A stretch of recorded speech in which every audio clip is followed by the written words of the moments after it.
Hi, I'm Jennifer from Jennifer Maker DIY and Craft blog.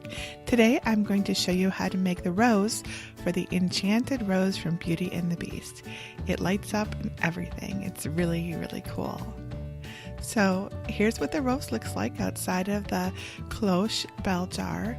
And you can see we have some extra rose petals here that we're going to put beneath the rose, just like in the movie. Here's what you're going to need. A quilling tool, which has a slot at the end for you to insert your paper and roll it up. A red paint Sharpie marker. A pair of scissors, or another way to cut out your petals and leaves. I used a Cricut cutting machine. Some floral wire. You're going to use this for the leaves. An 18-inch length of floral stem wire, which is really just wire that's pre-taped. It makes it a little easier. If you don't have it, no big deal, you can make it yourself. And then floral tape. You're also going to need some glue. Your moonlights, which are like little fairy lights. They're a warm white color, so they look really nice. There are other colors. I also saw a red that was really kind of a pinkish red. I like this color the best. I think it looked the nicest. A paper towel that we're going to use for distressing our petals to make them look more realistic. And then you need to cut out the sepal, which is a star shape, and the 2 sets of leaves. I used green glitter paper. I thought that would look pretty. And then the petals themselves. So here are the extra petals that we're going to have beneath the rose, like in the movie. And then the rolled rose petals. First thing that we're going to want to do is color the edges of the rose petals with our red paint Sharpie marker. I do this mostly because my red cardstock shows a white edge on it when it's cut, and I don't really like that. But I also think that coloring the edges of the petals makes it look more realistic because it gives a sort of a gradiated look to that rolled edge. And of course, on a real rose, when the edge rolls, it's drying out, right? And it does indeed change colors like that. So I think this is a pretty simple step. Of course, it's totally optional. You can do this if you'd like to. It doesn't take too long to do it all.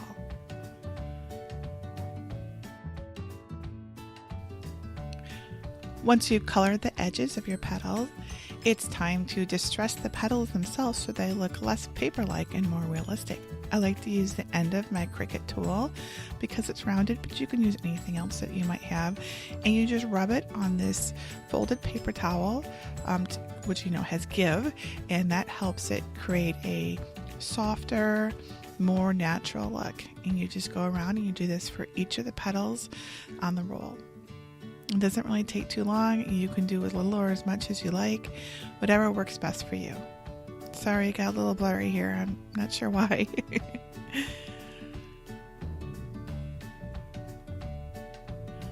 There we go. Now it's time to add our lights. I experimented with a lot of different ways to attach the lights to the rose. I tried tape, that did not work. I tried adding the lights afterwards. That also didn't work very well because you could just see the wires so much. And I really wanted to hide the wires. It's the fun of it, right? So I found it was best to glue the lights on at this stage before rolling up the rose. It isn't really too difficult to do, thankfully. You just want to start and just lay the wire right onto the paper petals. I allowed the lights to peek up a bit on each petal so that it wasn't buried too deeply in the flower itself. You can do whatever you think works best for you. You are going to want to use plenty of glue because it'll take a while. I went back and I applied extra glue to it even after I had it tacked down to make sure that it was going to stay in place. The glue will not show after your flower is all rolled up, so don't worry about that. So you just want to keep going around. If necessary, you can sort of, if the light doesn't quite match up with the petal, just bend it a little bit. And like I've done here, you can see how I'm sort of bending the wire up a bit so that it peeks up into the petal. Your ultimate goal is to have 3 to 4 lights at the end that are not attached to petals. Those are going to go onto your stem. So it actually works out really well as far as the length goes. I couldn't have planned it if I had made these lights myself.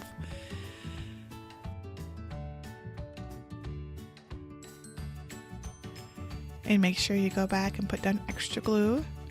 You don't want these lights wiggling around when you roll this up. And make sure to allow time for it to dry. I think I left it like an hour. And so once it's dry, we can start rolling it up. You roll it up just the way that you would roll up any of my other rolled flowers. You insert the loose end of the rose petal into the end of your quilling tool. I like to hold the petals as I roll it. I think it, especially in the case with the wire, it helps it all stay together. It rolls pretty much similarly, but it's going to be a little thicker than you might expect from a non-wired rose, but that's okay because this is going to be a full blossomed rose. And so now we want to put glue right inside the bottom of the petals themselves, and then fold down that round part and then press and hold for a while until the glue is set. And while you're doing that, you can go ahead and start rolling the outer edges of the petals down to make it look more rose-like and also to give the rose a fuller shape. I like to insert the tip of the petals right inside my quilling tool, and sometimes it does tear a little bit, and that's no big deal because I go back later and I touch it up with my red Sharpie marker, and those tears actually end up looking more realistic because as the edges of real rose petals dry, they sometimes tear also. So don't worry about that. You can just do what works best for you. You can also sometimes just wrap the edge of the rose petal around something long and cylindrical if you're having a problem getting the edge of your petal in. So here we have our finished rose, and you can see the tail of the lights hanging off there. I have 4 lights, and now it's time to work on the stem. So we get our leaf parts and we turn them upside down because we're going to attach wire to these leaves. Now this is optional. I just think it looks a lot nicer to have some more form and more ability to shape the leaves once it's on the flower. So I like to put about 4 to 5 inches of wire. You just want to cut off enough so that it reaches the whole length of the stem plus a little bit of that top leaf. And you're going to want, of course, your wire to be as straight as possible. It's going to make it a lot easier to glue down to the leaves. So just squeeze up a bit of the glue into the top of your applicator and run the wire along it. It's the easiest way to get glue onto it. Pick up your leaves and match the paper leaves to the wire. Paper's a lot more flexible than the wire is, and it'll be a lot easier to get them to meet. And then set it aside to dry for a while. There you go. So be sure to let those leaves and the wires dry. So you need your 18-inch piece of stem wire or an 18-inch piece of floral wire that you've taped. Bend up about 5 to 6 inches on the bottom. This will depend on the height of your glass cloche jar. And then you want to tape the floral stem starting where you bended it. So basically that bend is the bottom of your flower, and the part that you've bent is going to be hidden underneath your base. So tape it up about 1/3 of the way. A little further is no big deal.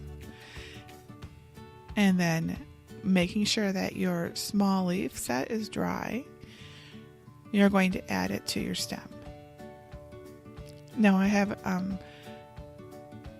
glitter on one side, and so that's my top side. Oh, right. I forgot that I wanted to score these leaves so they look more realistic. So usually I do this before I put the wire on, but it's fine. You can do it afterwards. So you can use actual scoring tools, but I'm lazy and I'm using my quilling tool to do this. It's not going to hurt it. You can use anything that's, not going to cut it, but just going to score it. So now place the leaves with the face against your stem and start taping it up. So you want the face against your stem so that when you bend it over, you can see the pretty side, the upper side of your leaves, and the side with the wire is underneath and not visible. just like this. There we go. And then you can add, you can get another piece of tape and you can add the second set of leaves. Now, one thing to keep in mind is that this is floral tape rather than regular tape, and the more you stretch it, the stickier it is. So stretch it a little bit as you're applying the tape. You'll find it sticks to itself easier.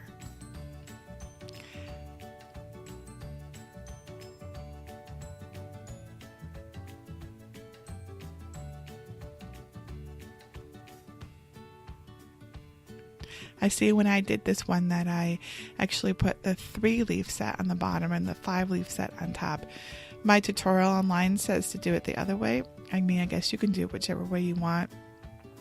I think that the more leaves will be growing towards the bottom than towards the top, which is why I put it that way in the tutorial. But looks like I did it wrong here. It still turned out fine, so no big deal. And then once you've got the both leaf sets on, you just keep taping all the way up to the top of your stem wire, except for the last 1/4 of an inch. We're going to leave that untaped because that's actually the part that's going to connect to the rose blossom itself.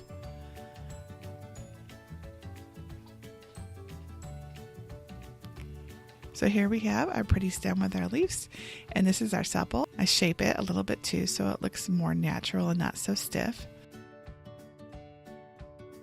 We're going to poke it right through the middle, and then you're going to bend over the top 1/4 inch of that wire and apply lots of glue to the sepal.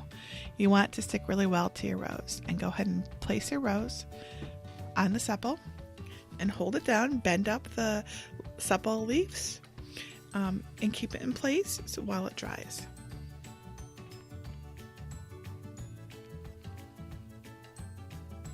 Once it's dry enough, it's time to wrap the wire around your stem so that we don't see the wire itself. And then I'm going to start wrapping my floral tape all the way around the wire and the stem.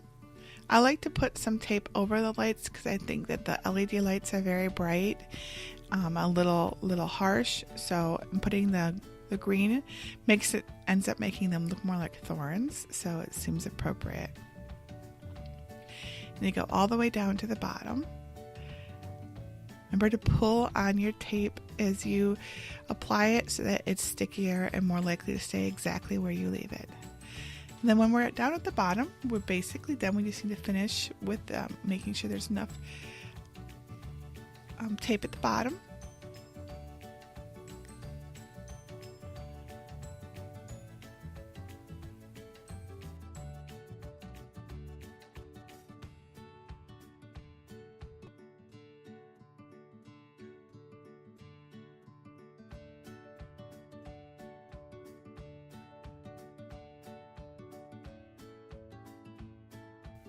I like to fold up the base because you can actually, it'll help stabilize it once it's in the base. You can actually, at this point, it'll actually stand up on its own if you folded the base into the right shape and the right angle and all that sort of thing. But we're not going to do that.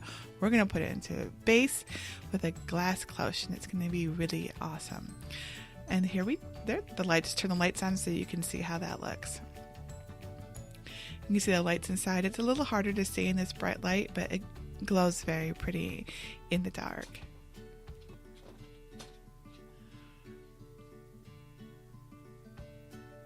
And there we have our paper rose. So now we just need to make our base and decorate our glass cloche, which will be in separate videos. And here we have the finished paper rose sitting inside the faux marble base, and here is the glass cloche that's decorated like the one that I saw in the live action version of Beauty and the Beast. So turning it around so you can see it from all the different angles, I think it turned out really nice, and you can adjust the way that the rose hangs or droops depending on how you want it to appear. You can move those petals around. I like to sort of hide that line in the base there, though it's not really that distracting to me. I hope that this has helped you. You can learn how to make the faux marble vase in a different video There's a full tutorial with photos and written directions on my blog at jennifermaker.com, so be sure to check that out. And that's also where you'll get the cut files for the paper rose and for the decorations on the glass close jar. Thank you so much for watching. Please like this video and subscribe to my channel for more helpful craft videos. And of course, my jennifermaker.com blog is overflowing with more wonderful craft ideas for you. Do let me know if you have any questions. Bye for now.